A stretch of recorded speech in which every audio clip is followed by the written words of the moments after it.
Rodrigo, eu tava no finalzinho do ano, sabe esse finalzinho de ano que começa a ir pouco aluno, só a galera de recuperação, e a gente tava conversando sobre provas, sobre Enem, concurso, né? Que eu tinha feito um concurso para professor, né? Que eu contei para eles que eu larguei as aulas da noite. Aí a gente estava conversando sobre isso e eu comentei aquele negócio que eu fiquei sabendo através aí dos nossos queridos amigos que têm déficit de atenção e transtorno do espectro autista, que essas pessoas têm direito a fazer a prova com tempo a mais e em condições especiais que preservem ali o foco delas e a capacidade delas de fazer a prova. Aí eu fui perguntar, né, se o menino que tinha lá na sala, se ele tinha usado isso no Enem. Aí eles começaram aquela algazarra, né, aquela guerra, falando, ele nem se inscreveu pelo Enem, não sei o quê. E fiquei surpreso, por quê? Eles reagiram mal, eles acharam isso estranho, eles acharam isso ruim. Eles falaram, é injusto que essas pessoas tenham direito a fazer 1 hora a mais de prova. Então começou toda uma discussão sobre se aquilo ali era justo ou não. Aí teve um aluno que falou que, por exemplo, ele precisa de fone para fazer prova, para focar. Então ele queria fazer prova ouvindo música. Por que ele não tinha esse direito? Outra pessoa falou que ia fingir que tinha TDAH para poder ganhar 1 hora a mais para fazer o Enem, que aí era certo que ela ia passar. Aí a gente conversando sobre o que é justiça, esse menino até que tem hiperatividade, ou déficit de atenção, não sei. Aí, conversando um pouco mais, um dos meninos falou assim, cara, eu entendo que é justo eles terem esse tempo a mais, mas ao mesmo tempo me parece estranho tratar as pessoas de maneira diferente. E aí, em cima disso, me veio essa ideia de conversar aqui sobre o que é justiça. E a grande questão, né, é o critério, né? O que eles estão, esse incômodo que eles têm com isso é um incômodo sobre a clareza do critério. Então, assim, como que eu avalio se aquele determinado demanda daquela pessoa, ela tem que ser atendida para ela fazer a prova ou não? Então, o seu aluno que está acostumado a se concentrar ouvindo música, estudar ouvindo música, por que isso é visto como algo que é ele que tem que se adaptar a um sistema de prova? E um TDAH ou um espectro autista, não, ele não tem que se adaptar porque de repente ele não pode se adaptar e aí a prova tem que de alguma maneira compensar e se adaptar a ele. Então, como garantir a igualdade de oportunidades? Esse aí falando é o professor mais inclusivo do estado de Minas Gerais, Rodrigo R. de Carvalho. Ele descasca todo mundo igual. Eu sou Pedro Cortá e vai começar mais um Não Precisa Copiar.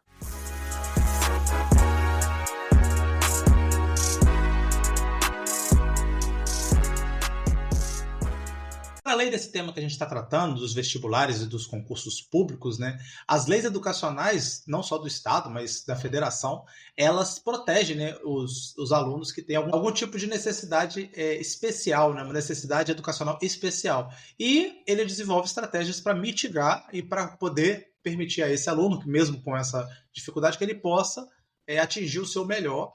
Então, falando do Estado de Minas, que é a realidade que a gente conhece enquanto professores da rede pública, a gente tem as AEE, que são professores de apoio, como também são chamados, e são pessoas que acompanham esses alunos com necessidades especiais e mediam o processo de aprendizagem. Então, eles têm um nível de especialidade, apesar do aluno estar ali na sala de aula, eles têm responsabilidade da escola toda, de todos os professores, essas pessoas têm um nível de especialidade, né, na educação especial e ajudam a mediar esse processo, assim como também os professores são convidados a adaptar seus materiais, seus métodos, conforme a sala de aula demandar isso deles. Então, o que a gente está dizendo aqui é que além deles não serem discriminados, né, por essa necessidade especial, o objetivo é permitir a eles não só socializar nesse ambiente, mas também que eles possam ter acesso a uma igualdade, digamos assim, efetiva, tendo em vista que a gente tenta compensar isso, seja com professor de apoio, seja com material de apoio, seja com essas estratégias educacionais para colocar ele no mesmo plano de possibilidade do aluno que não tem essa necessidade especial. E é aqui a raiz de por que os alunos com TDAH ou TEA têm direito a fazer a prova com tempo a mais ou com condições especiais. Para quem não está versado nessas siglas maravilhosas aí, o TEA é o transtorno de espectro autista e o TDAH, essa é um pouco mais famosa, né, é o transtorno de déficit de atenção e hiperatividade.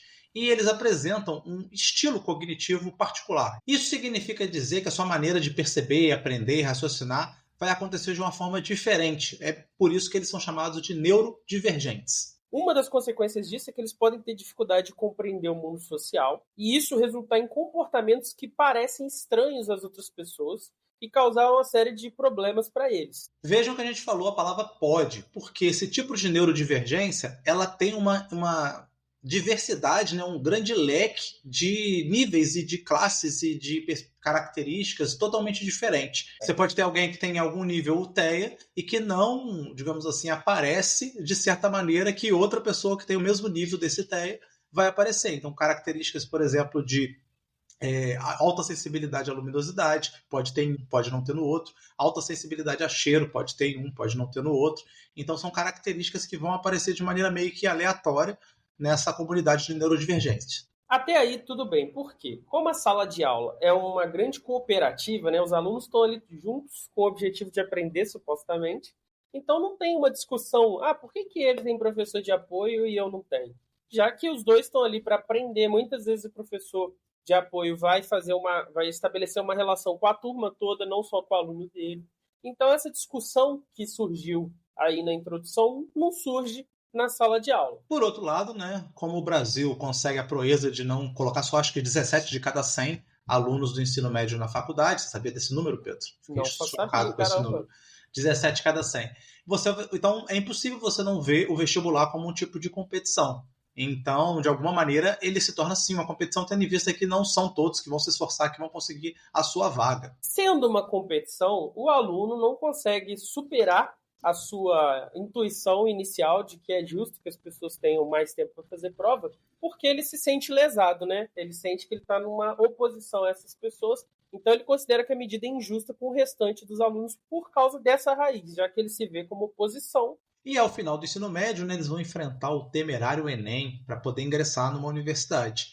E, como vocês sabem, é uma prova de 180 questões, cheias de texto, então é uma prova longa, cansativa e, teoricamente, se você dividir o tempo, você tem mais ou menos 2 minutos e meio para cada questão. Então, qualquer minuto pode ser assim, muito bem-vindo para você conseguir resolver uma coisa que você está com mais dificuldade, que dirá a possibilidade de você estender a prova por mais 1 hora, ou mesmo conseguir fazer ela numa sala separada, de maneira mais concentrada, sem interrupções, sem outros estímulos que te atrapalhem o andamento da sua concentração. Então a receita está pronta. Você tem uma competição, é uma competição acirrada e o tempo é muito importante nessa competição. E o que vale para o Enem, vale também para os concursos de maneira geral. E os estudantes, eles evocam uma palavrinha que eles ouvem muito quando eles vão saber sobre não se atrasar para a prova, né? Que é o conceito de isonomia, que eles ouvem muito nessa época de pré-vestibular. O que é isonomia, Rodrigo? Um dos principais princípios de provas e concursos. Então, isonomia vem da palavra grego iso, igual, e nomos, lei. Isso significa literalmente igualdade de leis, ou igualdade perante a lei, né? Ficaria mais bonito, mais bem traduzido para nós. E o que a isonomia quer dizer? É a base de um princípio jurídico e político, né? Que defende que todo indivíduo deve ser tratado de maneira igualitária, pouco importa a sua situação econômica, pouco importa a sua religião, pouco importa em qual camada da sociedade, sua cultura, nada disso importa.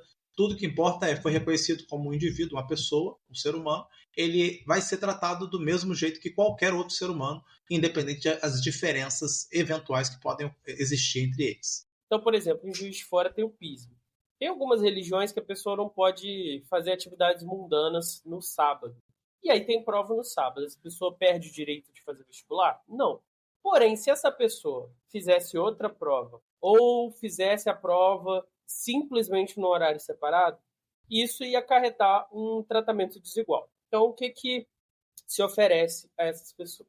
Você entra em exclusão, ou seja, você perde o acesso ao celular, perde o acesso ao mundo, no mesmo horário que todo mundo, só que você só começa a fazer a prova depois do horário que religiosamente você pode. Então, você vê aí que foi preservada a isonomia.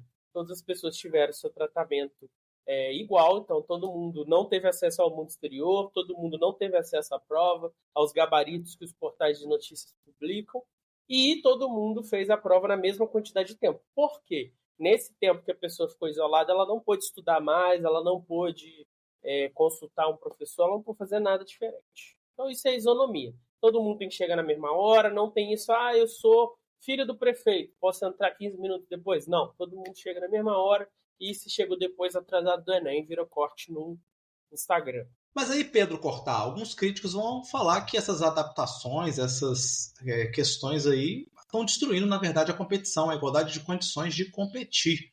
Então, por exemplo, no futebol, um jogador que tem a teia, ele não ganha mais tempo de bola ou mais tempo para jogar sozinho no campo, ou pode chegar mais cedo para fazer alguma coisa. Ele tem que entrar e jogar como qualquer outro jogador. É uma analogia interessante porque os esportes, né, tanto futebol quanto outros, eles têm uma base similar aos concursos. Por quê? Porque você premia duas coisas, o jogo limpo e a excelência, né? A pessoa não pode nem trapacear e tem que dar o seu melhor. Então a excelência é uma autoexigência. Eu quero dar o meu melhor. Agora, Rodrigo, se antes de ir para o jogo de futebol ou antes de fazer a prova, eu tive piriri ou minha namorada terminou comigo, e aí por causa do piriri, por causa do meu mal-estar psicológico, eu não estou dando o melhor, mas eu estou dando um melhor 70%, isso é problema dos meus competidores? Claro que não. Exatamente. Então, o primeiro ponto é esse. O jogo limpo, por outro lado, ele se refere tanto a si mesmo quanto às regras. Então, você não pode nem arriscar a sua saúde para trapacear e nem violar as regras. Então, você não pode nem se dopar e nem, de maneira direta, questionar as regras ali durante o jogo. Aí, esses críticos consideram que dar essas adaptações em situações não obrigatórias, como, por exemplo, eles veem o caso dos vestibulares e dos concursos, justamente porque o ensino superior não é necessário que todo mundo faça, a pessoa pode seguir carreiras de outras formas, os concursos, mesma coisa, você pode arrumar outros tipos de emprego. Então, eles dizem que isso aí é violar as regras ou até uma espécie de doping, né? Já que você está oferecendo mais tempo para as pessoas. Então, essa é a essência da crítica. Aí você pode, de fato, nossa intuição dar uma coçada. E aí, Pedro Corta, como é que a gente vai resolver isso? Alguns falam que é justo porque compensa uma desigualdade originária. Outros falam que é injusto porque coloca os indivíduos em pontos diferentes, separados, dando vantagens para uns indivíduos e colocando outros em desvantagens. Como é que a gente vai resolver essa treta? Vamos ver alguns conceitos de justiça e tentar identificar aí qual explica melhor essa situação e resolve o nosso problema.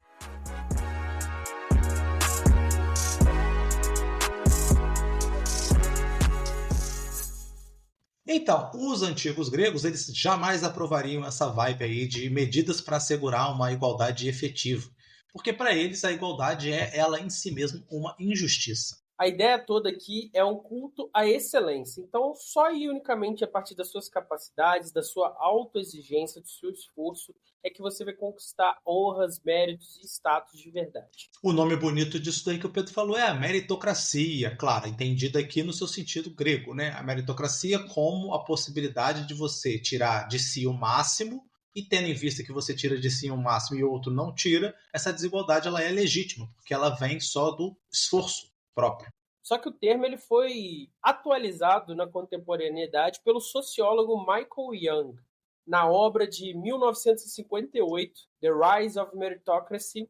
Ele fala de uma sociedade futura, que valoriza os seus cidadãos só e unicamente a partir da sua aptidão e define quem vai alçar os grandes cargos, as grandes posições dentro dela, só e unicamente a partir dos resultados que eles entregam. Nessa sociedade, então, o mérito é medido pelo somatório de inteligência e esforço. Os indivíduos, então, merecedores são identificados mais cedo e direcionados a uma educação intensiva e apropriada para eles desenvolverem essa sua inteligência, essa sua essência. Lembrou até um Platãozinho isso aqui, mas eu não sei se eu posso falar que é Platão, porque o Pedro tem um capítulo de Platão embaixo. A ideia toda do sociólogo, então, é que as pessoas mais inteligentes, mais esforçadas, iriam subir na hierarquia social e as classes baixas seriam compostas só unicamente de pessoas com habilidades menores e de pessoas que decidiram simplesmente não se esforçar. Tudo muito bonito, né, Rodrigo? Tudo muito interessante. Só que essa visão aplicada hoje em dia desconsideraria um elemento muito importante, que é, por exemplo, aqui em Além Paraíba, qual é o melhor colégio da cidade? É um colégio católico privado. Então, todas as pessoas teriam acesso a esse nível de educação, um colégio que bota um monte de gente em medicina no SISU. Então, não é simplesmente querer se esforçar, né, e ser capaz. Isso aqui peca por questões. Que, independente da sua criação, do que você vai ter acesso, você já está destinado a certas coisas e já vai ter certas habilidades. Então, que há certos dons, isso é inegável. Mas qual é o papel da educação e do acesso nessa construção desse dom e nesse desenvolvimento dessa capacidade? É isso que essas perspectivas não têm, assim, talvez não façam a meia-culpa, né? Apesar de não ser exatamente o que o Young estava falando, lá na Grécia Antiga a gente tinha um nível de meritocracia. Então, Péricles, o pai da democracia, ele faz um discurso aos atenienses onde a gente vê um recorte disso. Discurso aí, Rodrigo. Então, agora Péricles. Quanto ao nome, como a distribuição é exercida em favor da maioria... Como a administração. Ó, eu só não entendi o quanto ao nome, mas tudo bem. Quanto ao nome, como a administração é exercida em favor da maioria e não de uns poucos, esse regime é chamado democracia. Em relação às... Hã? Quanto ao nome. Tá, mas o nome chegou depois, parece alemão que bota o verbo no grego, final. Cara. É igual alemão, é verdade. Essas línguas de casa é dificílimo de traduzir. Fantástico. Em relação às leis, todos gozam de iguais direitos para defender seus interesses particulares. No que diz respeito às honrarias, qualquer um que se destaque em algum aspecto pode ocupar cargos públicos, pois é escolhido mais por seus méritos do que por categoria social. Então a gente tem aqui o mesmo problema que a gente tinha antes. É claro que a democracia e essa visão é um avanço em oposição à aristocracia, à oligarquia, onde você só tinha posição se você fosse rico, dono de terras. É claro que é um avanço. Só que, por exemplo, esses oligarcas, esses aristocratas que perderam poder na democracia, eles imediatamente, agora que as regras do jogo mudaram, eu tenho que convencer a maioria das pessoas a votar comigo. O que eles fizeram? Eles importaram vários sofistas, que eram mestres da retórica, e usaram esses sofistas para escrever discursos e para treinar os seus filhos ou até eles mesmos na arte de discursar, de forma que quando você fosse lá na Ágora defender que um imposto sobre grandes fortunas era prejudicial para o povo, você fizesse a maioria acreditar que esse imposto de grandes fortunas era prejudicial, inclusive para as pessoas que não tinham grandes fortunas. Então, imediatamente, as regras do jogo mudaram. As pessoas com dinheiro, tendo dinheiro, conseguiram capitalizar a nova forma de seguir o jogo e conseguiram manter boa parte do seu poder. Modernamente isso chama, como é que chama? Teoria do gotejamento, né? A pessoa rica vai investir o dinheiro e vai voltar para o bem da sociedade. Exatamente. Essa crítica aí, né, grande Platãozinho já tinha realizado, né? Que a pessoa não poderia ganhar funções no governo e na administração da cidade só por conta de sua família, mas tinha que ser por conta de seu esforço e de suas capacidades.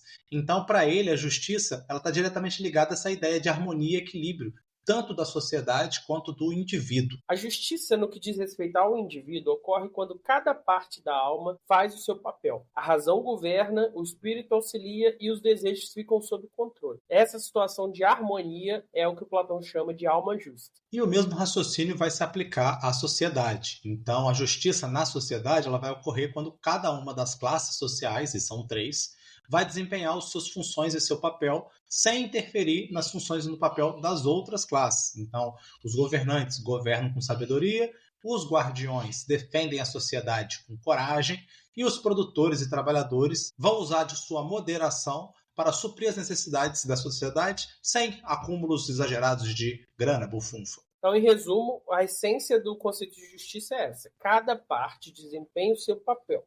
Isso significa que cada parte tem que ter sua capacidade realçada, destacada pelo processo de educação. Então, o que o Platão vai colocar aqui nesse exemplo ideal da República?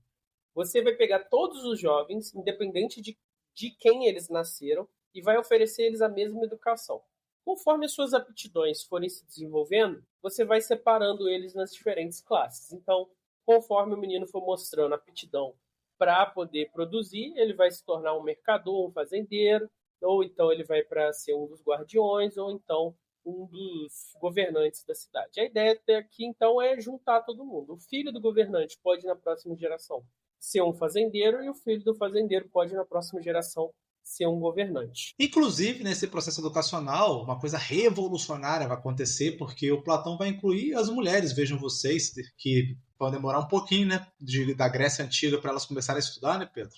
Mas o Platão entendia que as mulheres, como seres humanos que são, deveriam participar do processo educativo da mesma maneira. E se mostrasse aptidão para ser governante, para ser guardião ou para ser artesão, é essa a atividade que elas deveriam desempenhar. Então, jamais seria possível, no sistema que Platão desenvolveu, desperdiçar o talento feminino por puro preconceito. Então, o que a gente viu até aqui? A visão de justiça democrática lá que a gente viu no Péricles, ela não é tão justa assim. Primeiro porque a democracia grega não incluía as pessoas escravizadas, não incluía os estrangeiros, não incluía as mulheres. Então, todas essas pessoas, por mais que elas sejam excepcionais, elas não poderiam receber os louros dentro dessa democracia. Então, essa meritocracia suposta dessa democracia grega é uma falsa meritocracia, porque se tivesse uma mulher sensacional, gênia do discurso, convencesse todo mundo, ela não ia ganhar nada com isso.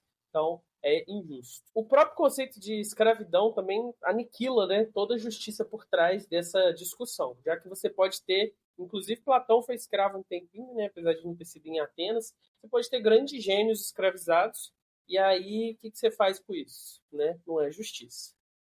Outro problema dessa fala é que você só seleciona pelo mérito, mas não oferece as ferramentas para os diferentes indivíduos desenvolverem o seu mérito, né? Então, adianta alguma coisa eu selecionar os melhores do xadrez e não oferecer nenhum curso básico de xadrez? Não faz sentido. Inclusive entra naquela questão, né, Pedro? O cara que é o filho de um político vai ter contato com a política desde cedo na vida, vai ter contato. O cara vai contratar um sofista para treinar ele na oratória, e aí depois ele se desenvolve e se apresenta como um grande orador. Pô, não é exatamente um milagre isso ter acontecido. O milagre seria alguém que nem letrado foi virar um grande orador. Platãozinho, como sempre, vem aí consertar, né, esse sistema capenga, essa democracia esquisita, e vai dizendo o seguinte: o foco é na educação. Não adianta você mudar o sistema político se você não muda o sistema educacional. E todos têm que ter direito ao acesso a essa educação, para aí sim você poder desdobrar os diferentes potenciais das pessoas, para daí, a partir daí a gente poder falar numa verdadeira meritocracia. E aí Platão, né, nenhum comentador do Platão vai subscrever o que a gente está falando aqui, mas se Platão tinha lá alma de ouro, alma de prata, alma de bronze, que eram as diferenças essenciais das pessoas, eu acho que ele poderia incluir aí o TEA e o TDAH. O que você acha, Rodrigo? É uma questão, né? Agora a questão é se ele criaria um sistema educacional diferente para essas pessoas, que é a nossa discussão aqui. Se ele vai fazer essa compensações a partir das almas, dos tipos de alma. E na medida que ele quer que a pessoa que é boa em produzir, produza, para ela poder viver essa excelência, acho que faz sentido que a gente vê aí, né, muitos exemplos igual uma pessoa que tem déficit de atenção, então não consegue concentrar na sala de aula, não consegue ler os livros da escola, mas ele é muito bom em editar vídeo, Rodrigo. Aí ele começa a editar, ganha dinheiro, não realmente importa se o ensino médio foi ou não foi grandes coisas. A gente devia ter visto essa capacidade dele e aproveitado na época da escola, e não tentado guiar ele em direção à educação acadêmica. Sim, essa é uma questão, né? Você pescar habilidades, né? Ou predisposições, dons, e desenvolver, até mesmo trazer os conteúdos para desenvolver aquele dom, né? Esse que é o sonho da educação. E acabou então, Rodrigo? Acabamos em Platão? Olha, muitos problemas podem ser resolvidos só em Platão e nem ler os contemporâneos, né? Mas não, temos ainda Aristóteles aí para dar uma reforçada. Para o Aristóteles, a justiça está ligada com as virtudes e com o cumprimento das leis que visam o bem comum, não é qualquer lei, não. Então, uma pessoa justa, ela cultiva essas virtudes dentro dela e ela busca promover essa harmonia na sociedade que permita a prosperidade de todos. Mas como ela lida com situações muito específicas, ela vai ter que se desdobrar em dois tipos de justiça. O primeiro tipo, a distributiva, ela se refere à distribuição de bens e recursos e honrarias de forma proporcional. Então, cada pessoa vai receber o que é justo, segundo o seu esforço, segundo o seu mérito. Então, essa justiça que a gente está mais habituado, né, Pedro? Mais acostumado. É a que a gente viu ali agora, né? Então, por exemplo, o Pedro presta um grande papel em Além Paraíba na educação dos jovens, traz eles para Juiz de Fora para fazer Enem, PISME, e aí ele vai receber uma comenda do Legislativo de Além Paraíba, da Câmara de Vereadores. Por quê? Por que não é todo Além Paraibano que recebe a comenda? Não é todo Além Paraibano que prestou um serviço à comunidade, tal como o Pedro prestou para as gerações vindouras aí de Além Paraibanos. Então, é disso que a gente está falando. Meritocracia, segundo esforço, mérito próprio, você cria uma... Só que aí você percebe, né? Cria uma escala de desigualdades, porque o Pedro vai ter a comenda e outro professor de filosofia de Além Paraíba não vai ter. O outro critério de justiça é a justiça corretiva. Então, ela trata justamente de sanar os desequilíbrios que essa primeira justiça pode causar, ou então corrigir os danos que forem causados nas relações entre as pessoas. Então, se eu entendi, essa daí vem corrigir os problemas que a outra não corrige, que seriam essas desigualdades. Exatamente. Tanto ver as desigualdades no caso de trocas voluntárias, né, contratos entre as pessoas, então, pô, o patrão e o funcionário têm o mesmo poder de barganha, quanto também quando esses contratos são violados. Então, alguém comete um crime, comete alguma contravenção. Um exemplo que eu sempre dou em sala, Pedro, é as próprias cotas, né? Então, o vestibular é justiça distributiva. Todo mundo que terminou o ensino médio pode prestar, não importa se você é jovem, velho, rico, pobre, se você tiver mérito passar na prova, você está dentro. Então, isso é distributivo. No entanto, as cotas, elas vêm corrigir um problema da prova, do vestibular. Qual é? Que as pessoas mais ricas conseguem pegar todas as vagas. Por quê? Porque elas têm melhor formação. Então, o que você cria? Uma separação entre cotas de econômica e, a partir daí, os iguais vão competir com os iguais. Os filhos da escola pública vão competir com os filhos da escola pública, os da privada com os da privada. E aí você corrigiu uma desigualdade originária que o mérito sozinho não corrigia. Pelo contrário, né? Até aprofundava. Então, a lógica aqui é compensar uma das partes por um ganho que a outra parte teve para que haja um certo equilíbrio. Já que se você deixasse, por exemplo, essa coisa solta, a longo prazo você ia criar uma desigualdade tão grande numa sociedade, que isso geraria um conflito, desgraceira, revolução, fim do mundo. Então, isso daria errado. Você tem que manter esse nível aí para que haja uma vida, bem-estar comum, né, dentro daquela sociedade, preservando as diferenças entre as pessoas, mas mantendo o equilíbrio. Isso vem de uma percepção do Aristóteles que as leis, elas nem sempre vão conseguir capturar e prever todas as situações.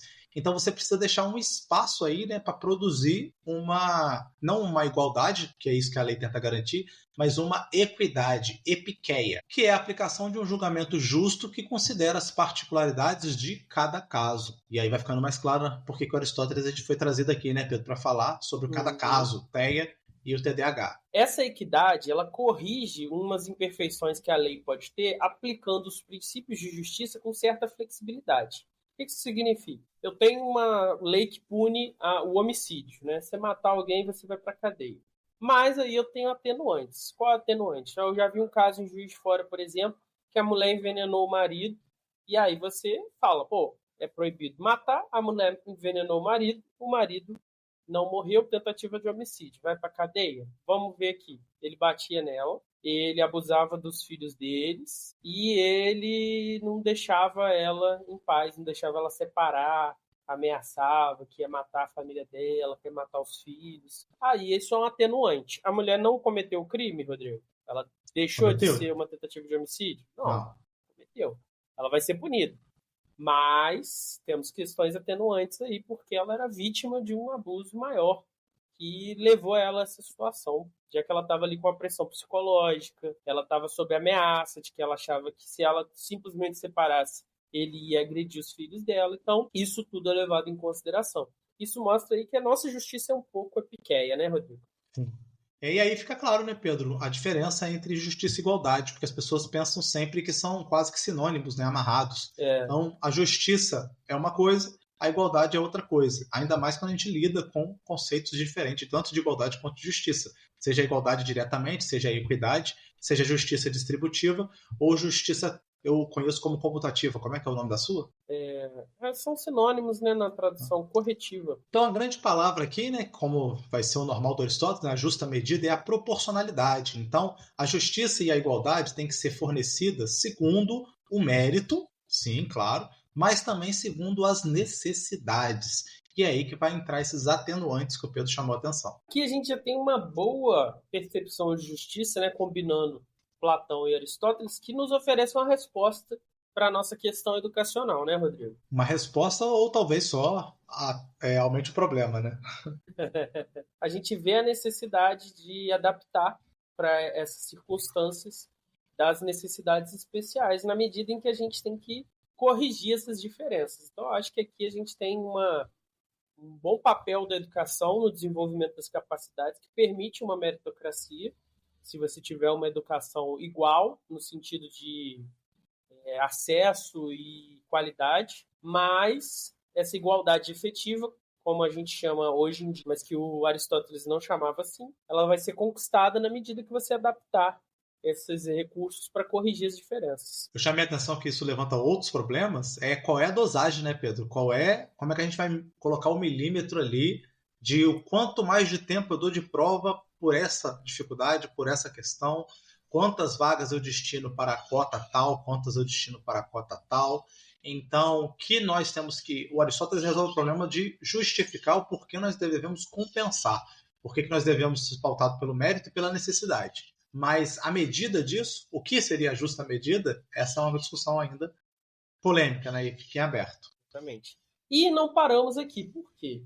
A história da humanidade continua desabrochando, surgiu o absolutismo, surgiu tiranias pelo mundo, e em resposta a isso surgiu o liberalismo. E aí, a partir das discussões do liberalismo, em tensão entre a liberdade e a ordem, entre a liberdade e a segurança, surgiu essa discussão da medida em que a liberdade, na verdade, é a justiça. E é isso que a gente vai ver no próximo bloco, levado às últimas consequências por Ayn Rand.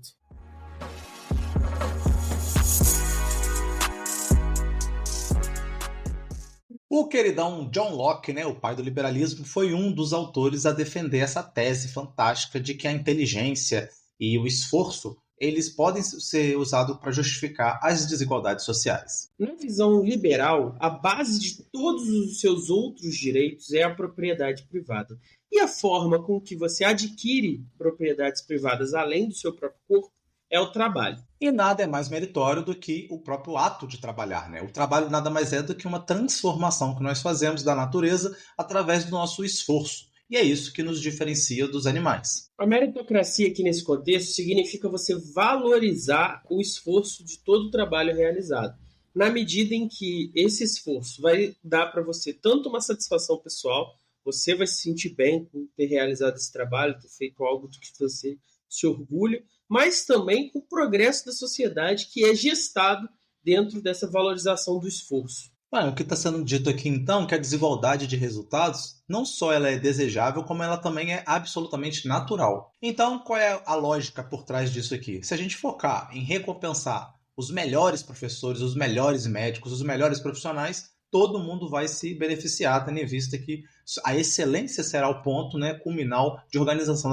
dessa sociedade. Dessa forma aí que o Rodrigo expôs, a gente vê então que nessa concepção a desigualdade de resultados não é apenas algo desejável, mas é considerada algo extremamente natural. Lutar contra ela seria você querer ir contra a essência de como as coisas funcionam, na verdade. E é exatamente por isso que ele vai naturalizar essa livre concorrência como elemento natural e também desejável dessa organização social. Porque exatamente através dele, você vai alcançar essa sociedade meritória e excelente, sem precisar lançar mão de qualquer tipo de discriminação positiva ou de medida de contingenciamento dessas desigualdades. Então, tanto na educação quanto em qualquer outra esfera da sociedade, o princípio da justiça para um liberal seria só e unicamente a igualdade de oportunidades e talvez a igualdade perante a lei que deriva dela. No entanto, na nossa legislação educacional, o que está em vigor não é exatamente esse princípio, né, do liberalismo clássico. Ela não trata apenas de garantir que as regras sejam as mesmas para todos. Ô Rodrigo, você que fez ali os roteiros daqueles programas de liberalismo social, que é uma parada bem diferente do que a gente está vendo aqui no Locke, você diria que essa transformação do princípio de justiça dentro do seio dos liberais começou ali com o liberalismo social? Poderia-se dizer isso? Eu acredito que sim, né? Dá para a gente fazer esse paralelo, porque eles vão justamente flexibilizar os princípios do liberalismo clássico, de concorrência, de livre mercado, enfim, de ausência do Estado, né? Da maioria das atividades para mitigar as desigualdades. Já essa política educacional, né, que nós temos aí, ela é muito mais forte, né, Pedro, do ponto de vista da intervenção.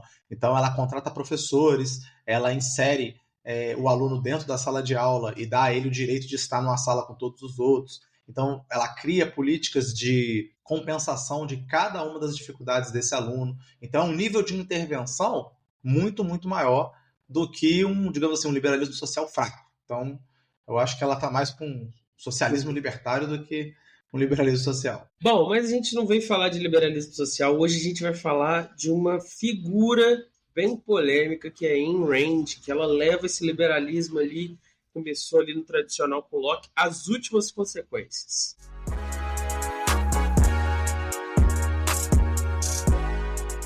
Enquanto o Locke, a gente está derivando a posição dele do que a gente sabe sobre o Locke em comparação a essa situação, a Ayn Rand, com certeza, falaria furiosamente contra qualquer política positiva de discriminação. Então, o ponto aqui de crítica, né, dela é que qualquer forma de intervenção, qualquer coisa que coloque em risco a liberdade radical e a meritocracia radical dos indivíduos, é visto como uma forma de socialismo, uma forma de intervenção. A Ayn Rand ela fugiu da União Soviética, se radicou nos Estados Unidos, se naturalizou cidadã americana e durante essa trajetória dela de sair do socialismo e ir para os Estados Unidos, ela se tornou uma grande pensadora antissocialista e, ao mesmo tempo, começou a defender o estilo de vida e de governança americano e o capitalismo como modelos de sociedade. Então ela vai entender que lá nos Estados Unidos esse país foi formado por homens livres e que essa liberdade é a coisa mais sagrada, uma coisa tão sagrada que nem mesmo o governo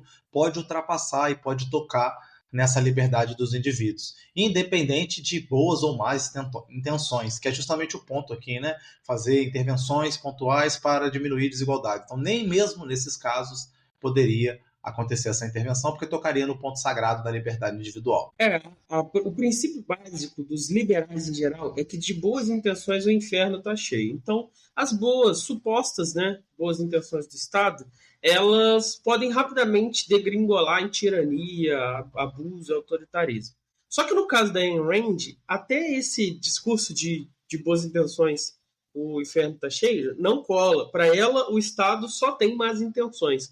É como se o Estado fosse um cão raivoso e você tivesse que manter ele preso. Porque se você soltar, ele vai te morder. Não é como um cão normal, a visão mais clássica dos liberais, que é tipo assim, o Estado é um cão e se ele quiser ele vai te morder ou não. Mas não vamos correr o risco, né, de deixar ele solto para ele te morder. No caso da Ayn Rand, não. Com certeza ele vai te morder, manter ele preso. E na visão dela, o Estado americano seria um pouco diferente, um pouco melhor, tendo em vista que ele só faz essa intervenção em casos onde o direito de uma pessoa está sendo violado pelo direito, no caso de que o direito de uma pessoa está sendo violado por outra pessoa. Então o Estado vai vir justamente para proteger essa liberdade sagrada individual. No caso do Estado americano, é como se ele fosse exclusivamente um jurídico, né, uma polícia. Já na União Soviética, de onde ela fugiu, o Estado estava acima das pessoas. Então os indivíduos serviam ao nós, ao coletivo. E esse nós estava acima de qualquer eu. E sendo assim, segundo ela, esse Estado soviético interferia em todas as relações entre os homens, essas relações que deveriam não ter a presença do Estado. E isso acaba por eliminar todas as possibilidades de liberdade e de direitos, criando um tipo artificial de igualdade, digamos assim.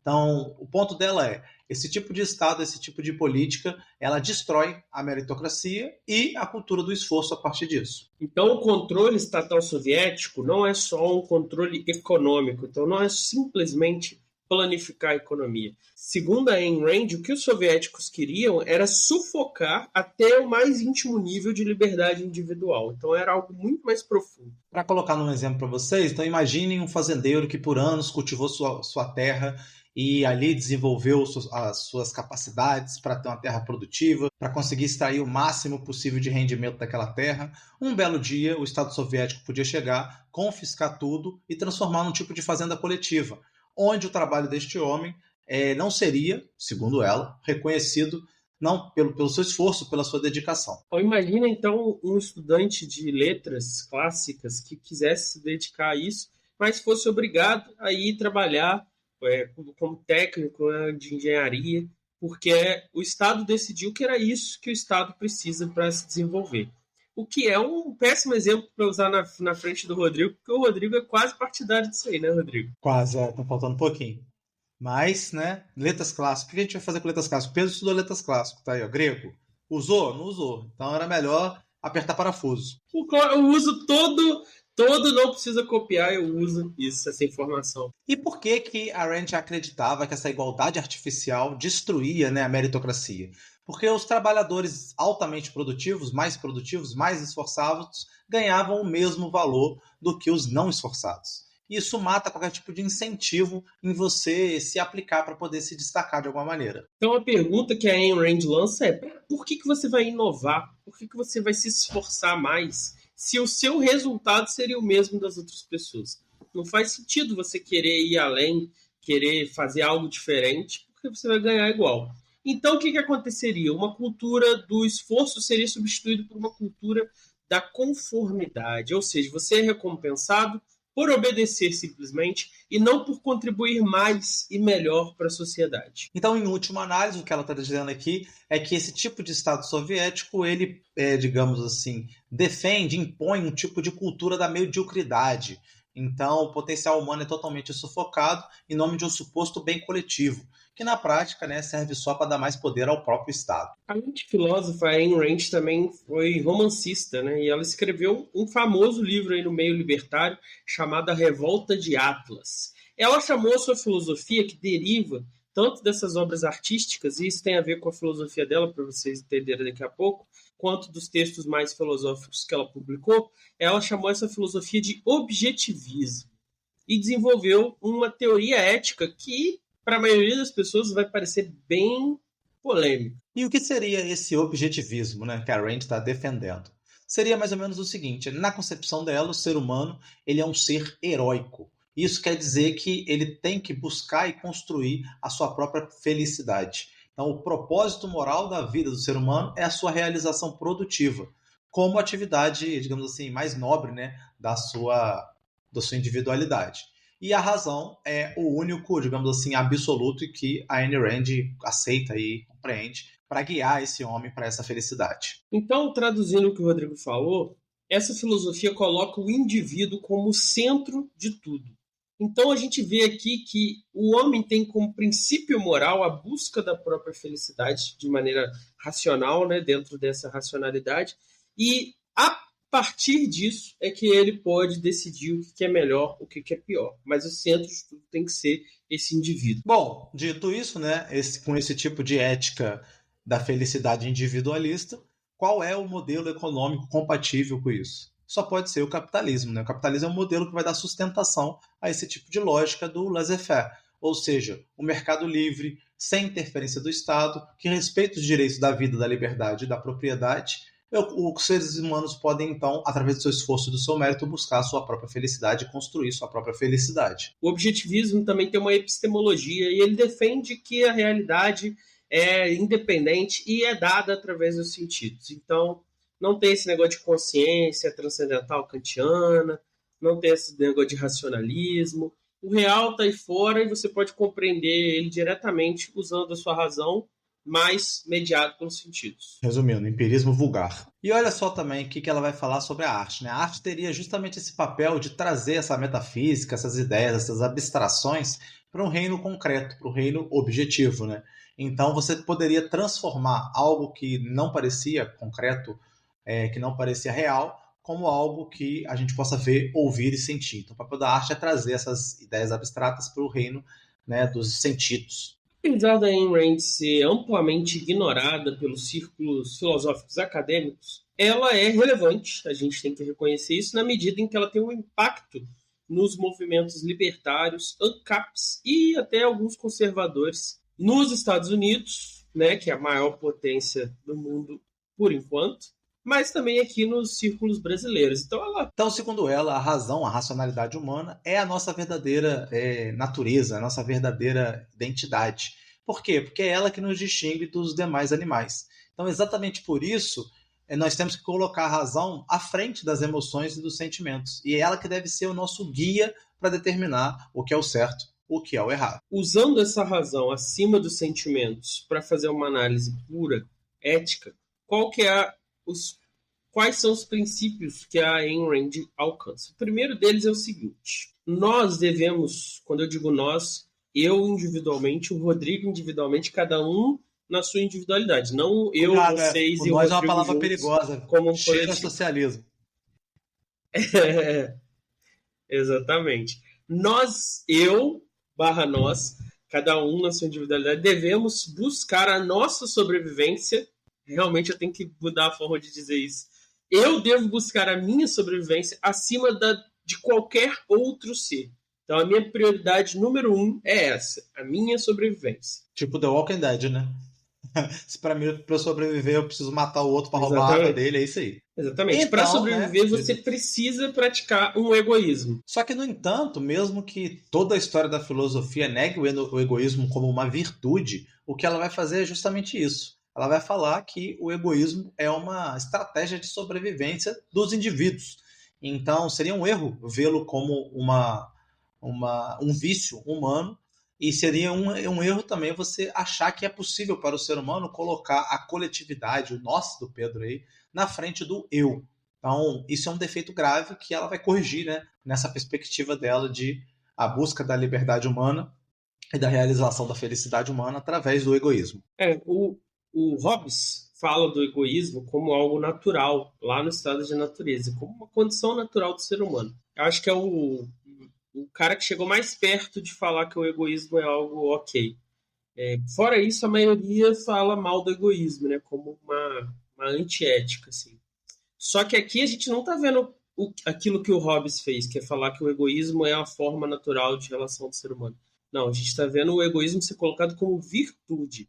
E assim, tem um pequeno fundamento nisso. Por exemplo, se você pensar na situação de uma emergência do avião, adianta alguma coisa o piloto primeiro se preocupar com colocar as máscaras nas pessoas para depois ele ir colocar a máscara dele? Ou você mesmo sentado na sua cadeira, adianta alguma coisa você primeiro colocar a máscara do seu vizinho para depois colocar a sua máscara caso o avião despressurize e chegue numa altitude onde o oxigênio fique rarefeito? Não. Primeira coisa que você tem que fazer é se preocupar com você mesmo. Ah, mas meus filhos estão aqui comigo. Se você se preocupar com eles em vez de com você, você morre, eles morrem. Então, o que o Pompeu está falando aqui, está chamando a atenção, é que a gente tem que colocar de lado esses sentimentalismos e abraçar essa verdade última, que é o egoísmo, que é a ideia de que nós precisamos trabalhar por nós mesmos, pelo nosso próprio interesse, tanto para a sobrevivência da vida, quanto para a busca da felicidade pessoal. Então, essa é a nossa verdadeira responsabilidade: cuidar de nós mesmos, tentar evitar, né, assumir e evitar os nossos erros, tentar glorificar e se orgulhar de nossos acertos e entender que nós não somos responsáveis pelos erros e pelo azar dos outros. E a ideia dela aqui é que a moral tradicional fez uma inversão desse princípio fundamental de justiça. Essa moral tradicional convenceu a gente do seguinte: melhor é eu me sacrificar pelos outros e cuidar de todos os desfavorecidos. Isso que é o justo, o virtuoso, o melhor. Em outras palavras, toda ação em benefício dos outros é boa e toda ação em benefício próprio é ruim e má. Mas se você traduzir isso em outras palavras, você vai ter a seguinte máxima: dedica todo o seu esforço e toda a sua vida não para a sua felicidade, mas para a felicidade de outras pessoas. Ou seja, a máxima: seja escravo do outro. É assim que ela vê esse princípio do altruísmo da moral tradicional. Exatamente. Então ninguém deve servir de meio para os fins de outras pessoas. Ninguém deve sacrificar o seu próprio propósito de vida pelo propósito de vida de outra pessoa. Cada um de nós deve viver preocupado apenas com o propósito de nossas próprias vidas. Então tá proibido ajudar os outros, Rodrigo, é isso? Está proibido ajudar os outros se, em algum nível, essa ajuda dos outros promover, né, algum tipo de sofrimento para você ou te afastar do seu próprio objetivo de vida. Bom, mas a situação, o problema que originou esse podcast foi aquela ideia que as pessoas com TEA e TDAH têm 1 hora a mais para fazer prova, e a discussão que eu tive com meus alunos sobre o que é justo ou o que não é justo dessas políticas afirmativas. E a gente vê aqui que nessa filosofia egoísta de Ayn Rand, esse tipo de preocupação não é legítima. Na verdade, esse nível de altruísmo, né, onde você vai envolver os alunos da sala de aula, as pessoas aplicando a prova, as pessoas dando aula, esse nível de comprometimento altruísta para garantir uma educação com inclusão efetiva seria considerado imoral por ela, com certeza. E aí, como a gente já falou, né, esse tipo de lógica, né, dessa discriminação positiva, dessa discriminação que tenta produzir maior igualdade de maneira artificial, ela vai destruir completamente a meritocracia e qualquer tipo de valor do esforço humano e do destaque humano para a busca da própria felicidade. É a defesa de uma sociedade piramidal, estruturada a partir desse mérito, desse esforço. Por quê? Aqueles que estão no topo da pirâmide, se eles estão no topo da pirâmide porque eles são os mais inteligentes, os melhores investidores, os mais inovadores, isso significa que todo o benefício que eles vão causar do topo da pirâmide vai reverberar, vai pingar para as camadas mais baixas. Então, por isso que é legítimo que eles ocupem o topo da pirâmide. Enquanto uma pessoa da base da pirâmide, se a pirâmide for organizada por essa estrutura aí de mérito, se ela fosse colocada no topo à revelia do seu mérito, ela não traria benefício nenhum para a sociedade, já que a vida dela, as ações dela têm menos impacto. Então, esse é o princípio que regula a ideia dela aqui. Então, na visão dela, todo mundo vai se beneficiar do mérito, né, desses excelentes, porque isso vai gotejar para baixo, para usar um termo da economia, né, economia do gotejamento. Então, se você deixar os ricos com muito dinheiro, esse dinheiro volta na forma de investimento, de emprego e de outros benefícios para esses medíocres, para esses seres humanos ineptos, que não tem nada para oferecer para a sociedade, porque não conseguem se destacar, não tem esforço, não tem qualidade suficiente para tal. E é justamente esses benefícios que vão gotejando do topo da pirâmide, que vão gotejando dos seres humanos que se esforçaram e que conseguiram conquistar algo mais, é eles que vão garantir, inclusive, a sobrevivência desses que estão na base da pirâmide, que não têm habilidades e que sozinhos, né, nem iriam sobreviver. Então, essa sociedade do mérito, essa sociedade do livre mercado, da livre associação, é ela que garante, inclusive, essa possibilidade de sobrevivência do todo, apesar dela se guiar pelo indivíduo. Então, se a base da pirâmide é inepta e o topo da pirâmide tem artistas, engenheiros e grandes inovadores que vão trazer benefícios a todos, eu tenho que ter um estado de competição e concorrência eterno, e isso vai ser extremamente vantajoso para a gente. Por quê? A tendência é que as pessoas do andar de cima possam ter entre elas ineptos também, e as pessoas do andar de baixo possam ter entre elas pessoas extremamente competentes que vão desabrochar aí desse mar de ignorância, segundo ela. Então, tendo essa competição, é possível, então, que aqueles que estão no topo e são fracos caiam e aqueles que estão embaixo e são bons subam. Então, vai ter esse dinamismo aí na estrutura da pirâmide também. E aí, né, obviamente, com tudo isso que a gente disse aqui, a gente percebe, né, que esses direitos à educação, ela seria absolutamente contra, porque seria um tipo de imposição de direitos sociais, imposição de obrigações a outros, né?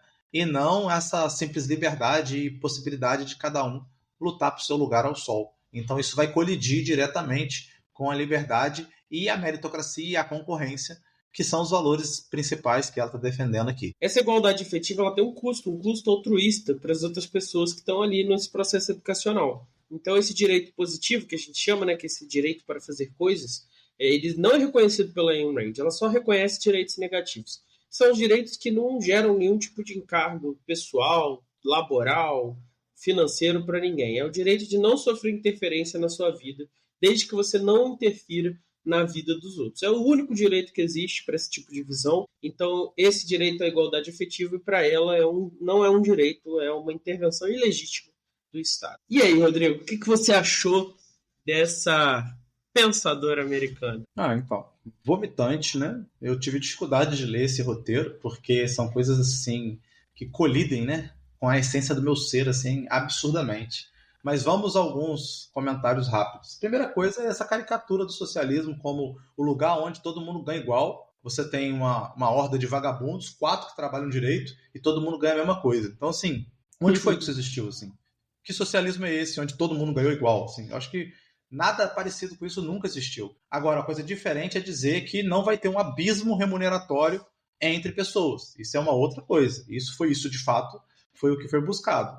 Agora, para eu, digamos assim, me sentir incentivado a me esforçar e a ser excelente, eu preciso ganhar infinitamente mais do que o outro que faz a mesma função que eu. Então, eu acho que essa é a grande discussão socialismo e capitalismo, né? Eu adicionaria o seguinte também.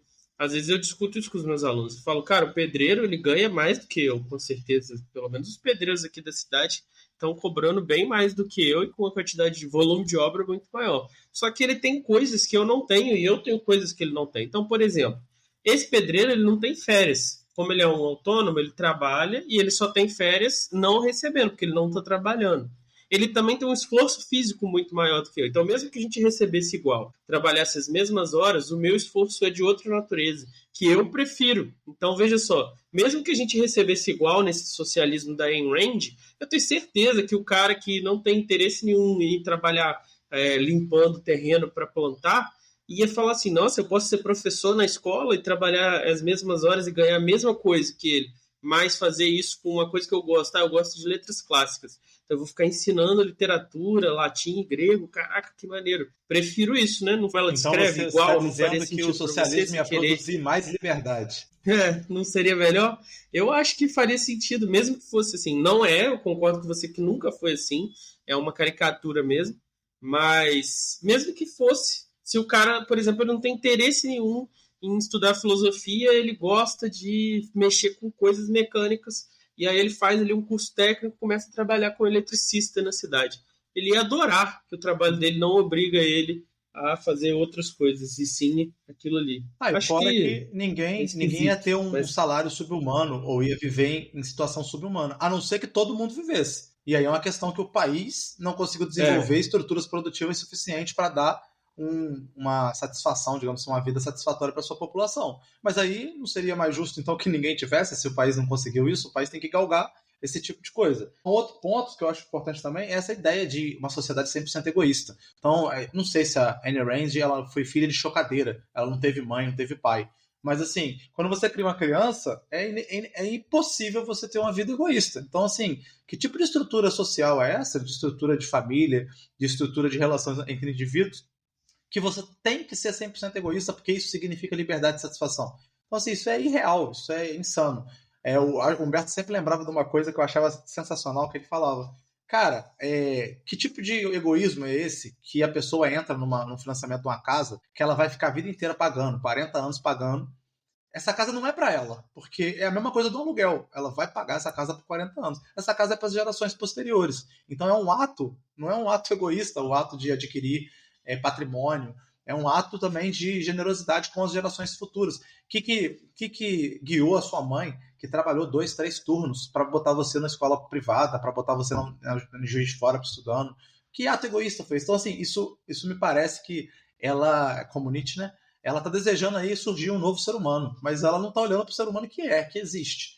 Então, assim, o ser humano que existe não é guiado por esses valores, é guiado em parte, em alguns momentos da sua vida, mas na essência da sua vida, isso aqui não existe, isso é simplesmente falso.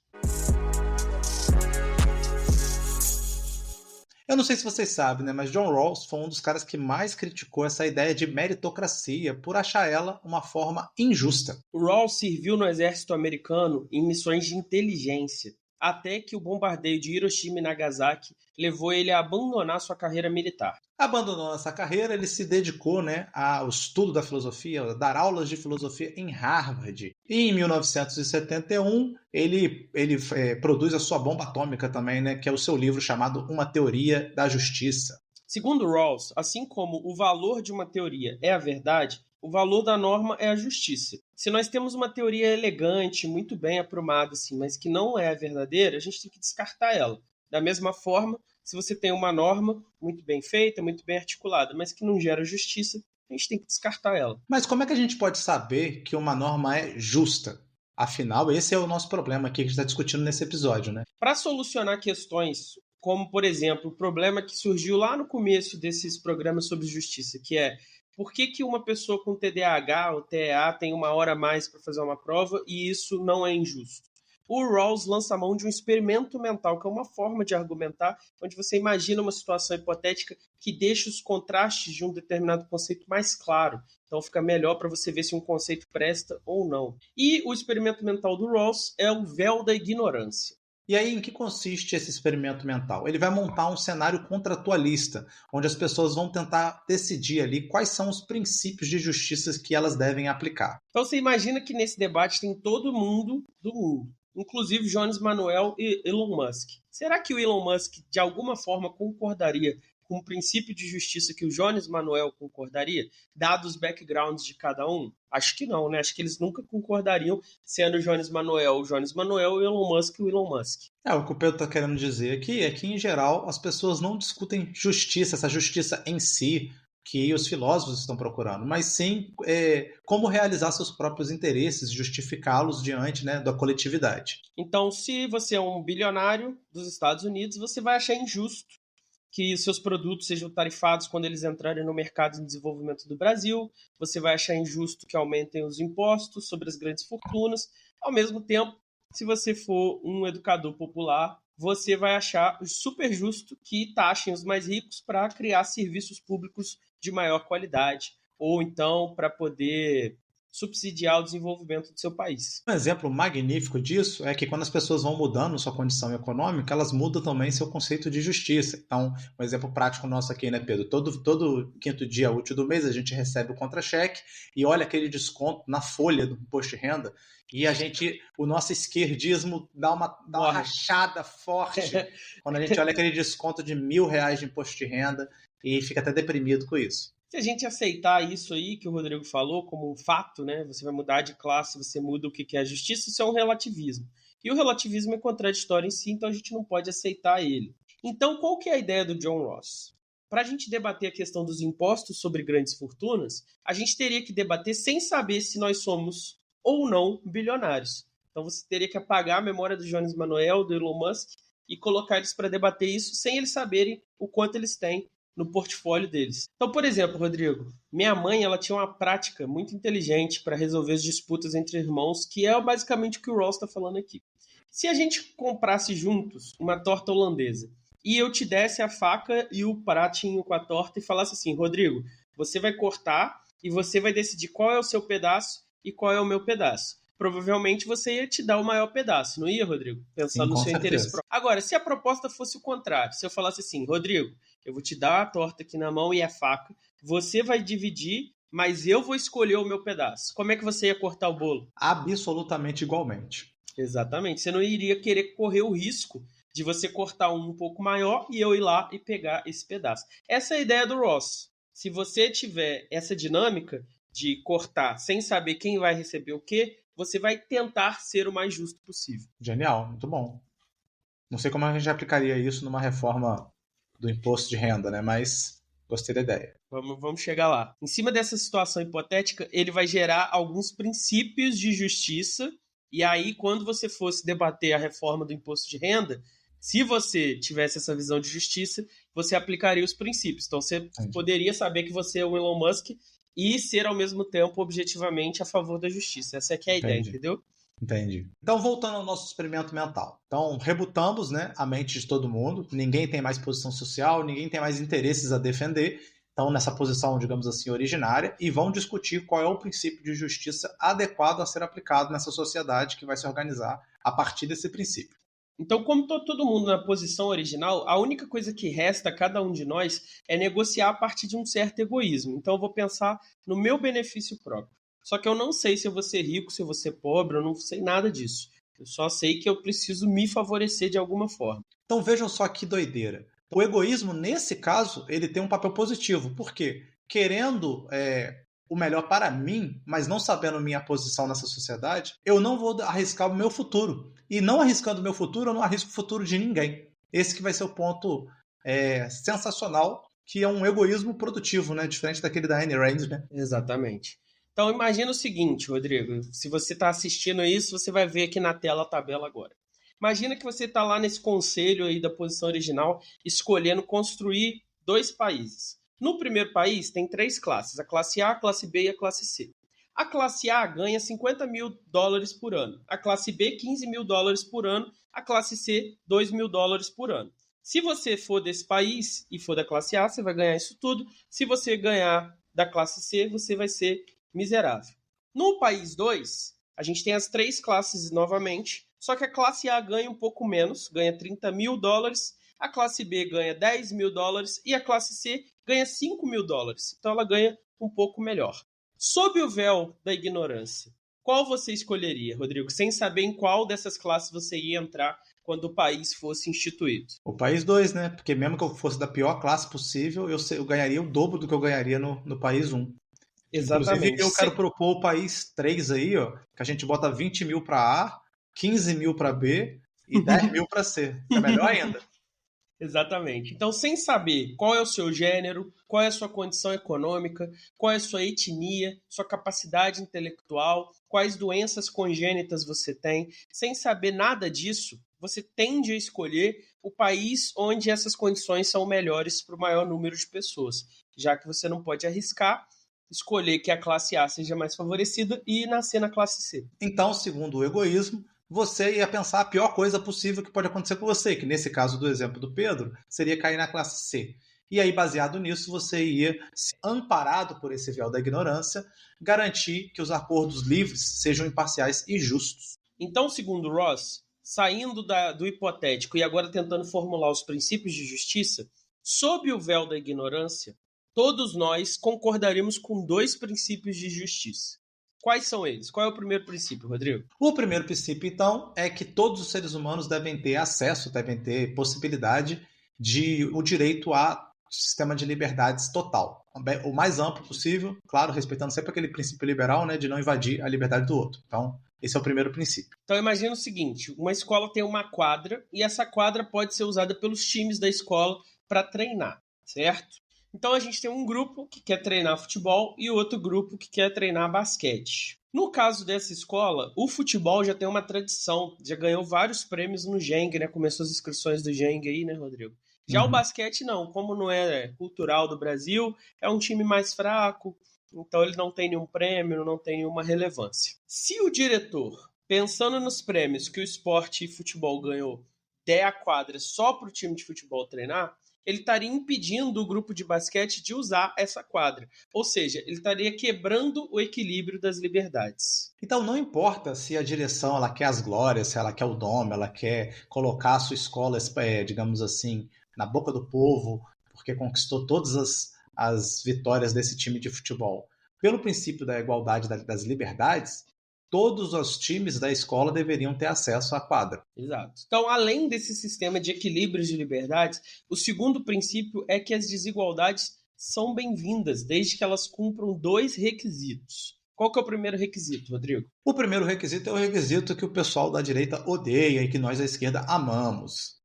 É quando as desigualdades são feitas para corrigir desigualdades. Então, corrigir, digamos assim, beneficiar os menos favorecidos daquela sociedade. É justo que os médicos recebam salários maiores do que, por exemplo, os outros trabalhadores? A resposta para o Rawls seria sim. Por quê? Quanto maior o salário dos médicos, mais pessoas vão ser atraídas para essa profissão, mais pessoas vão estar dispostas a trabalhar nos postos públicos, nos hospitais públicos, e mais pessoas seriam tratadas por médicos bons. Na teoria que você teria mais talentos nessa área e, portanto, quando eu fosse no postinho, eu teria um bom médico me atendendo e isso seria benéfico para a população em geral. Então é justo que os médicos ganhem um salário maior. Então, se eu entendi bem, Pedro, não é o talento do médico ou o fato de um trabalho do médico ser difícil que está determinando ele ganhar mais, mas sim o benefício social, né, que esse bônus de salário vai causar, que é isso que você falou, essa sinergia de mais pessoas procurando a profissão. Exatamente. Aí isso gera distorções? Gera.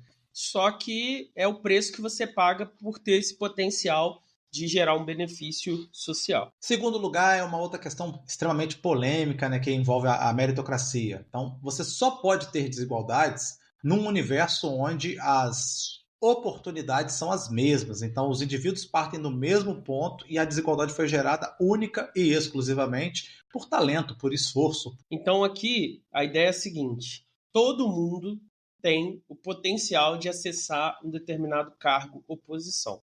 Aí é justo que esse cargo ou posição exista independente do salário. Então, por exemplo, eu e o Rodrigo poderíamos ter estudado e virado médicos. E a gente poderia ganhar melhor como médicos. A gente não fez isso.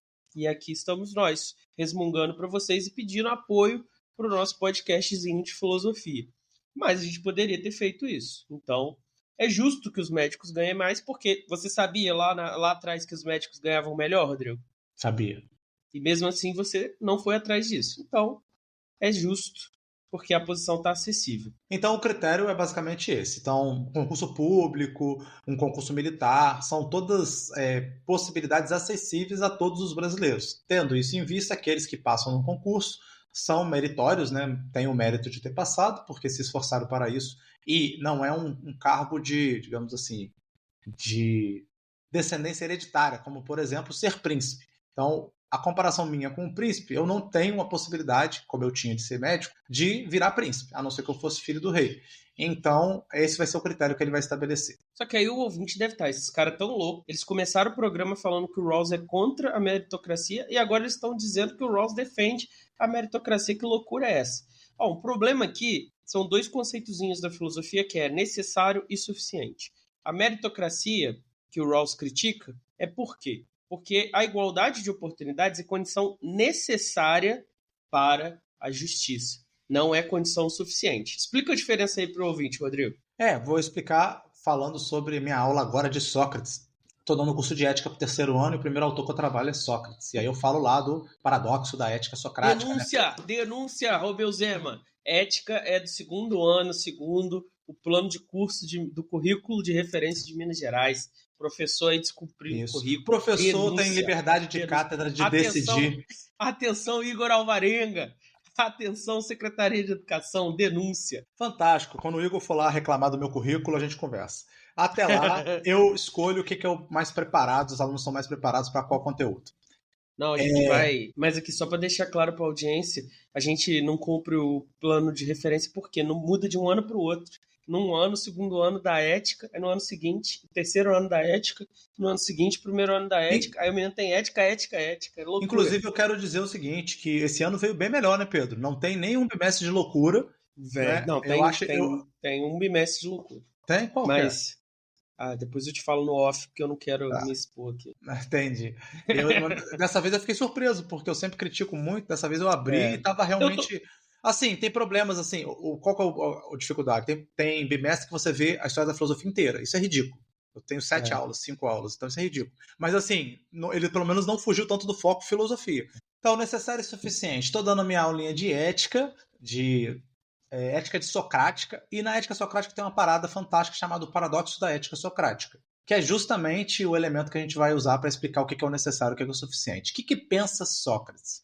Que a ética é a busca da virtude, o autoaperfeiçoamento da sua alma. Então, isso é a ética. Então, só que qual que é o elemento que ele coloca para eu encontrar a virtude? É justamente a questão epistemológica. Eu preciso conhecer a virtude. Então, nos diálogos de juventude do Platão, vários deles estão discutindo as virtudes. Então, por exemplo, Eutífron discutindo a piedade. Como é que é o nome daquele que discute a coragem? Eu sempre esqueço.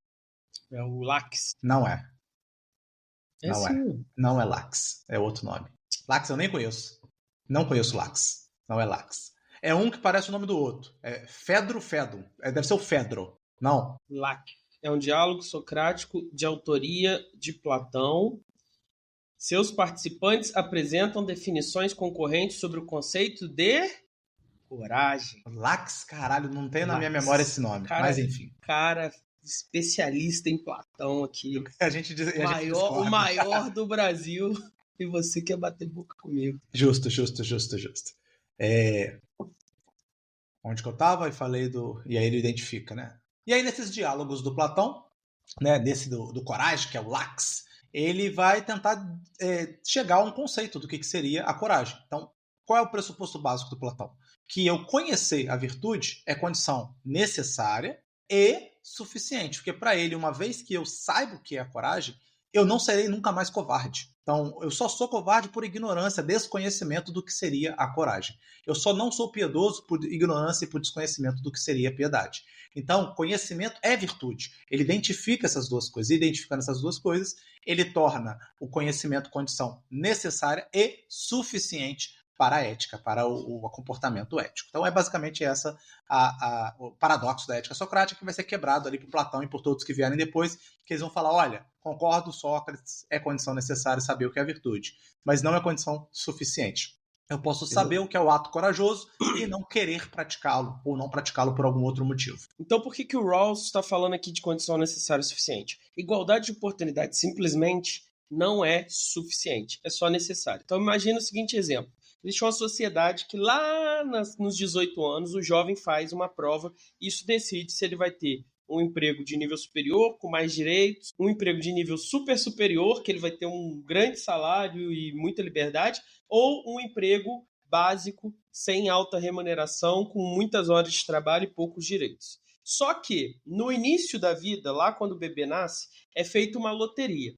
Nessa loteria, você seleciona 60% dos bebês vão viver numa situação precária, sem acesso à educação, saneamento básico, sem acesso a recreações, a coisas produtivas, lúdicas, artísticas. Eles vão viver uma vida assim, com o mínimo. Comida, e às vezes essa comida vai ser salsicha em vez de carnes diferentes, variadas, sem presença dos pais, porque os pais vão estar trabalhando várias horas, sem saneamento básico pleno, sem tratamento para os dentes, sem conseguir esteticamente alterar algum probleminha que ele tenha que faça uma insegurança psicológica neles. Essa é a realidade de 60%. Outros 30% vão ter uma vida mais ou menos, assim, eles vão ter acesso a alguns recursos, mas não vão poder fazer grandes tripulias, não vão ter tutores pessoais, não vão aprender línguas, não vão viajar para fora. E outros 10% vão ter recursos plenos. Eles vão poder viajar, vão poder ter tutores específicos. Eu tenho interesse em xadrez, aí você pode contratar um grande mestre para te ensinar. Eu quero aprender inglês, aí você pode contratar alguém que morou fora, morou na Inglaterra para te ensinar. E essas pessoas vão viajar, e essas pessoas vão fazer intercâmbio fora, e elas vão consumir arte de todos os tipos, de todas as formas. E aí, lá na frente, depois de 18 anos dessa vida, eles vão fazer a mesma prova para acessar esses cargos. É justo dizer que os 60% estão em igualdade com os 10%? É claro que um ou outro desses 60% poderão sim conseguir um cargo melhor por esforço pessoal. Mas no fim do dia, olhando esse contraste tão grande, é absurdo você achar que isso é justo. O que o Pedro está querendo dizer com isso? É que a maioria das desigualdades não são fruto da meritocracia, né, da falta de esforço pessoal de um ou de outro indivíduo. Então, isso que ele citou, daqueles que vão conseguir, isso são as exceções. As exceções não são a regra, são, como o próprio nome diz, exceções, aqueles que fugiram à norma, fugiram ao que é o comum. O comum é ele não conseguir. Então, por exemplo, não sei como é que está aí em Além Paraíba, Pedro. Eu já tenho alunos do primeiro ano que trabalham de tarde até 8 horas da noite. Então, assim, Sim. o que eu consigo exigir desse aluno comparativamente com meus alunos que estão totalmente dedicados ao PISM, que não precisam trabalhar em casa, não precisam trabalhar para a família e tal. Então, assim, é uma situação muito díspare. O que parece que eles estão, digamos, equalizados, têm a mesma aula comigo, mesma escola, pode almoçar na escola, pode comer na escola, tem a mesma coisa, mas fora da escola eles têm uma vida completamente distinta. Então é isso que o Pedro está chamando a atenção. Aqui a gente é integral, a gente perde muito aluno não para o tráfico, mas para o trabalho. Eu perdia no ICEB, os alunos queriam ir fazer outras coisas que eram remuneradas, porque o grupo de pesquisa não tinha remuneração, não tinha bolsa. Esse pé de meia, por exemplo, um assistente social que trabalha na escola, ela estava contando a história, a gente estava falando assim que R$200 é pouca coisa. Aí ela contou essa história, olha, tinha uma menina lá num bairro mais pobre aqui de Além Paraíba, e ela começou a ganhar o pé de meia, e ela tinha um padrasto esquisito, né? Não vou entrar em detalhes, mas um padrasto esquisito. E ela falava com a mãe dela, manda ele embora, por favor, você também não tá aquelas coisas, a relação de vocês. A mãe dela falava com ela, não posso, porque ele paga metade do aluguel. Por ser um bairro mais pobre, o aluguel era barato. E aí metade do aluguel era coisa assim de 150, R$200. Aí o que aconteceu? A menina estava até se evadindo da escola, essa assistente social fez a buscativa, trouxe ela de volta para a escola através do pé de meia. Ela começou a receber, depois de um tempo, chegou na mãe dela e falou, tá aqui, agora, por favor, vamos mandar ele embora, eu vou ajudar com o aluguel daqui para frente. Elas ajudaram, passou umas semanas, a polícia bateu lá procurando esse cara, porque ele era envolvido com coisa de droga, e felizmente não tinha nada na casa dela. A mãe dela não rodou junto, porque como o aluguel estava no nome da mãe dela, talvez a mãe dela rodasse junto se ele estivesse lá e tivesse drogas lá. Só que o que aconteceu mesmo assim, independente de ter dado tudo certo? A mãe dela ainda foi conduzida pela polícia, a casa dela foi revistada. Então, você imagina você ser um adolescente no ensino médio. Primeiro, ser obrigado a conviver com um padrasto esquisito. Segundo, você ter sua casa invadida pela polícia. Então, tipo assim, R$200 mudou muita coisa do potencial de oportunidades que essa menina pode aproveitar. Então, fatores como família ou país de origem afetam muito como os nossos resultados individuais vão ser recebidos pelas oportunidades. Então, pensa, por exemplo, no Walter Salles, né, que está aí voando por causa do Ainda Estou Aqui. É óbvio que o Walter Salles fez Central do Brasil, não é um filme merda, né, Rodrigo? O Diário de um Motociclista não é um filme bosta. Esse Ainda Estou Aqui tá ganhando tudo aí. Então você não pode dizer que o Walter Salles é um incompetente, que ele só é cineasta porque ele é da família do Itaú. Não posso dizer isso, mas eu e você sabemos que, Quem apesar faz da sua cinema no Brasil genialidade, tem que ter dinheiro. ele só pode fazer isso porque ele é da família do Itaú. Se ele tivesse nascido num outro país, onde a família dele não fosse dona de banco, país em guerra civil, onde ele fosse um grupo de refugiados, a chance dele conseguir mostrar essa genialidade dele seria mínima. E, gente, queria inclusive reforçar aqui o mérito do Walter Salles, né, Rodrigo? Quanto bilionário tá aí fazendo porra nenhuma com o dinheiro dele e o Walter Salles está aproveitando para fazer ótimos filmes. Renomeando rede social, deixando pior do que estava antes, por exemplo. Exatamente. E ele tá aí fazendo, pô, só esses 3 aí, cara, já são excelentes, assim. Então, parabéns pro Walter Salles por ser um bilionário útil, mas a gente tem que reconhecer que parte do sucesso dele é o talento dele, mas boa parte é essa situação específica que ele viveu. Então, qual que é o ponto do Pedro aqui? Então, o talento, ele por si, ele não resolve a questão. Por que ele não resolve a questão? E por isso que a meritocracia não pode ser vista só como um critério. Porque, por exemplo, vamos supor que eu nasci com um puta, digamos, senso pro xadrez, deveria desenvolver isso. Só que o xadrez não é uma atividade de grande pompa no Brasil, de grande popularidade no Brasil. Tem uma mega estrutura para produzir grandes jogadores de xadrez nos Estados Unidos, na Rússia e em outros lugares. Então, aqui no Brasil não tem. Então, eu não saberia nem aonde eu poderia fazer isso. Agora, com a internet, talvez eu conseguiria me virar melhor. Mas, assim, na minha juventude, eu não poderia nunca encontrar uma rede de pessoas que jogam xadrez para conseguir em São João de Meriti fazer isso, né? Vila dos Teles, no interior do Rio de Janeiro. Eu não ia conseguir fazer isso. Então, só para vocês verem, eu ia ter que ter outra ocupação. Então, eu fui lá por 4 anos, 3 anos, atendente de locadora. Daí vem o meu amor pelo cinema. Pois é. Então, assim, eu não sei assim, qual grande habilidade eu posso desenvolver sendo atendente de locadora. Talvez é uma habilidade que o Pedro valoriza muito, que eu sugiro filmes horríveis para ele, mas sugiro de um jeito que ele assiste, que é uma habilidade muito necessária para um atendente de locadora. Então, em suma, o que a gente tem aqui? O seu esforço individual, ele tem que contar com essa loteria hipotética que a gente discutiu. Ou seja, são necessárias medidas para contrabalancear esse desequilíbrio de condições, certo? Então, a sociedade justa é aquela onde você consegue olhar para ela e ver que a situação dos menos desfavorecidos é a mais favorecida possível. Essa que é a ideia aqui desse princípio. Eu preciso ter igualdade de oportunidades, mas eu também preciso ter as condições melhores para os piores colocados. Então voltemos para o nosso experimento mental e para o nosso exemplo prático que inspirou esse programa, né? Que é a questão do tempo maior de prova para algumas pessoas que têm algum tipo de neurodivergência.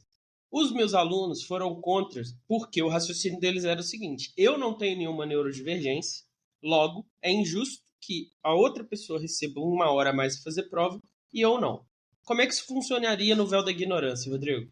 Como os alunos não saberiam se eles iam vir com algum tipo de neurodivergência, como TDAH ou TEA, eles iam pensar 2 vezes antes de tomar essa posição, porque eles poderiam cair na posição mais desfavorável possível, que seria ter a neurodivergência e não conseguir compensar isso com um tempo a mais de prova. Então, o mais racional para os meus alunos fazer é ser a favor desse tipo de proposta, seguindo esses 2 princípios de justiça. Então, a situação hipotética, ela coloca os 2 princípios de justiça e eu, agora, sabendo que eu não tenho essa neurodivergência, eu aplico os 2 princípios de justiça para ser objetivo. Então, se você quiser saber mais sobre objetividade, volta uns 3 programas aí que a gente tem um programa inteiro sobre isso. Então, o que seria um sistema educacional realmente justo? Seria aquele no qual os alunos que não são neurodivergentes e os alunos neurodivergentes conseguem alcançar os seus objetivos educacionais, conseguem desenvolver suas potencialidades, suas habilidades, ou como os documentos educacionais adoram chamar agora, né, Pedro? As competências. Então, um sistema justo é aquele que, mesmo usando de estratégias que poderiam ser vistas como injustas, ele produz, no final das contas, esse objetivo final, que seria todos os indivíduos, sendo diferentes ou não, atingir esse grau de digamos assim, desenvolvimento, né, de suas habilidades. Excelente. E aí, Rodrigo, o que você acha desses princípios de justiça do Rawls? Eu acho que ele mata a questão muito bem. Eu acho que eu teria só um comentário contra, assim, digamos assim, é que esse princípio... Pois é. Esse princípio é um princípio reformista, né? Então eu comecei como um bom comunista, né? Contra, como é que o Jones fala? Contra os reformistas a favor das reformas. Então, assim, Isso parte de um princípio reformista que é o seguinte: não tem como criar uma sociedade igualitária no sentido forte. O que eu posso criar é uma sociedade menos desigual. Então, assim, se você tá nessa chave de tipo, não tem como, só pode ser menos desigual, top. Isso aqui tá sensacional. Por que que uma profissão tem que ser 6 vezes, 600% mais valorizada do que outra? Eu não tô muito, digamos assim, ainda de acordo com isso, com essas proporções. A gente podia discutir as proporções. Eu entendo sua crítica. Bizarramente mais igualitário do que qualquer coisa que a gente tem hoje, tá? Só pra deixar claro, senão vão falar que eu sou maluco. Crítica. Só que você tem que lembrar que o Rawls não escreveu num vácuo. Ele escreveu contra a meritocracia neoliberal e essa galera aí dessa conversa. Então ele tá falando em diálogo com essas circunstâncias. Eu nem lembro o ano que a gente citou antes ali, mas foi... 71, né? O livro 71. Principal dele. Então, o que estava acontecendo nesse período? Justamente o bem-estar social estava sendo rasgado para dar lugar ao neoliberalismo. Então você tem que lembrar dessa questão, né? Por isso que eu citei o magnífico Jones Manuel, né? Contra os reformistas, contra o Rawls, a favor da reforma dele. A reforma dele eu concordo. Mas é isso aí, próximo programa aí, Justiça Comunista de Rodrigo R. de Carvalho. Pô, podia ter, né? A justiça marxista.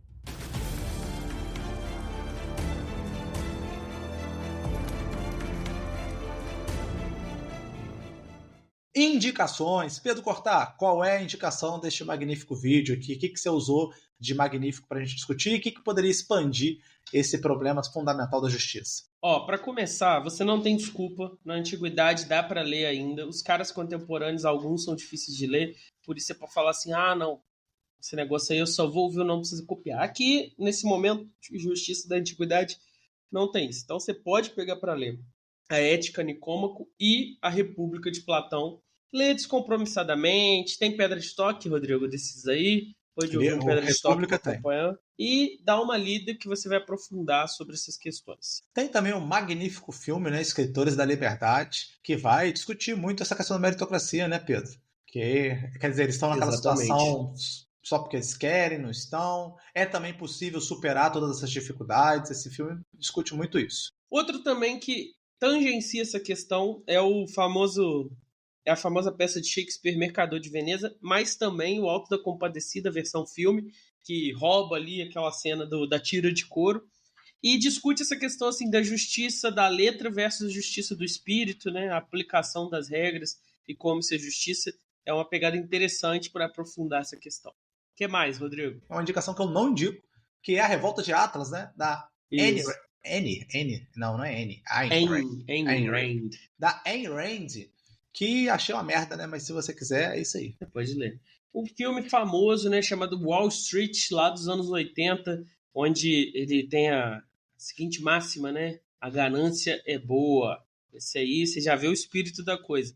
Que fala sobre isso aí, né? Sobre esse espírito do capitalismo selvagem, de destruir e lucrar. Destruir e lucrar. Então é um filme que capitaliza bem essa ideia aí da Ayn Rand. Um outro filme fantástico nessa mesma linha, né, Pedro? Você colocou aqui, né, o Lobo do Wall Street, mas eu lembrei também do A Grande Aposta, que fala sobre a crise do subprime lá. Esse filme é sinistro também. A Grande Aposta é crítico. É crítico, mas os personagens que a gente acompanha, eles ganham muito dinheiro com a merda que acontece, né? Então, tem um pouco desse espírito do egoísmo pelo egoísmo. Ele é lucrativo, apesar de destrutivo para a sociedade. O Lobo de Wall Street, segundo fontes, a intenção do diretor era mostrar as coisas nuas e cruas para que as pessoas se indignassem, para que as pessoas ficassem assim, meu Deus, é isso? É isso mesmo? Só que as pessoas gostaram, né? Muitas pessoas citam cenas do filme e falas do filme, né? Como se fosse, caraca, que legal. Então acontece esse tipo de coisa. E um livrinho de filosofia aí para, né, acompanhar. 2 tratados sobre o governo do John Locke, né? Nosso liberal clássico. Bem, filósofo inglês você pode ler tranquilo, cara. Parece que está escrevendo um livro didático. Lindo de ler. Escocês também, né? Porque o Hume é magnífico de ler. A coisa mais fácil de ler da vida é o Hume. Então, para começar, a gente tem uma teoria de justiça do John Rawls.